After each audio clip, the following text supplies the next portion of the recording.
Okay, so today's the 11th day of September. We got that tent set up over there for the solar people. And here they are setting up the rack. That's going to hold 18 panels. 18. And they're gonna run a wire to the power shed. This is Halliburton power solar and wind. They don't do too much wind. I would like to get one though, little wind turbine. But anyways, that's in the future.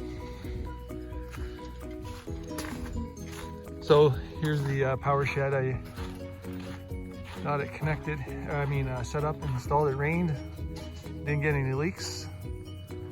Oh wow, Joel, you've been busy.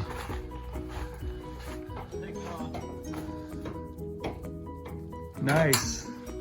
That looks really complicated. Anyhow, the foundation slab is sealed. We're gonna cover it up for the winter. So that's what's going on today. And there's the tent that we put up. It's 12 by 20 with a vestibule, with a wood stove, and wasn't that hard to put up actually. There's one of the panels.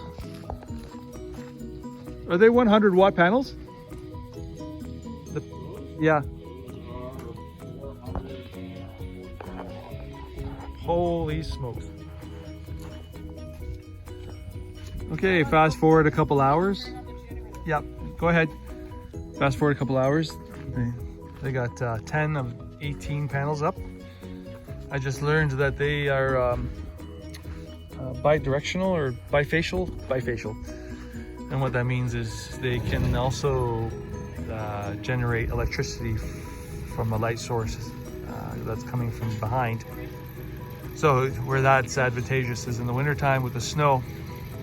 Snow is highly reflective, and that will boost their ability, which is really handy because the days are shorter in the winter. So that's going to help quite a bit and save us from installing the generator, and which is going to go in behind this shed there. We're going to have to set up a little pad in the future to rest it on and shelter it.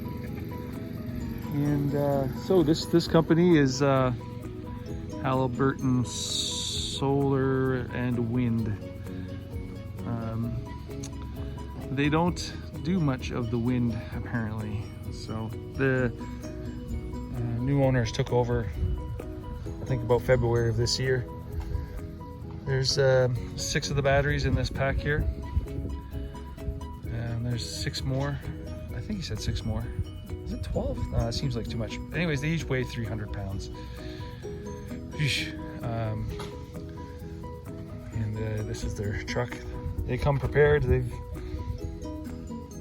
done this. They knew what they were doing. Got their camping stuff.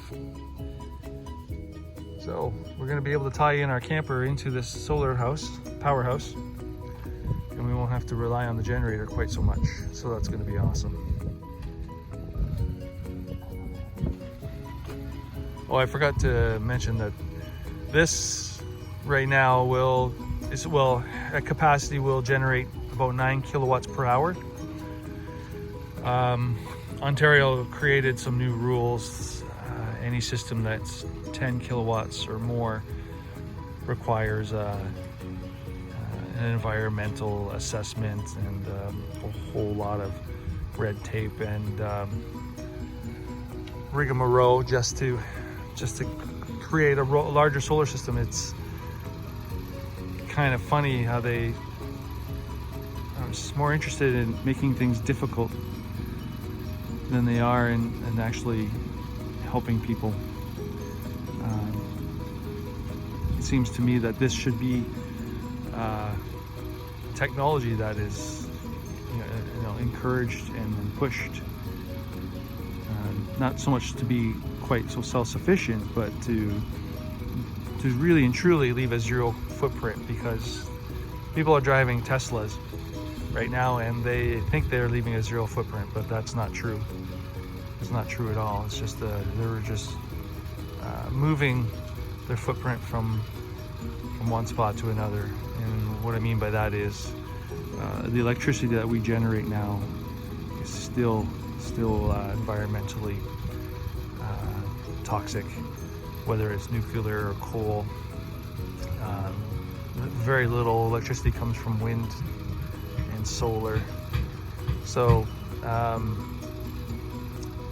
this here would leave a zero footprint. So if I were to have a Tesla and charge my car with solar panels, that would be closer to a zero footprint, almost, zero. There's still a bit of a imprint in the earth, and that is because of the batteries that are in the cars, the amount of materials that they have to mine, the fuel that they have to burn, and the chemicals required to refine the lithium and the other things to generate and create the batteries still leaves quite a bit of a footprint. So we're not really anywhere near close to a zero footprint. We're closer, but no, we're not really close. So I think the government should be pushing this stuff to help us move even closer. These panels are a fraction of what they used to cost.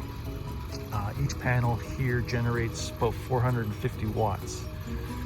So he didn't tell me exactly what they cost, but a few years ago, one of these panels would have cost over $800.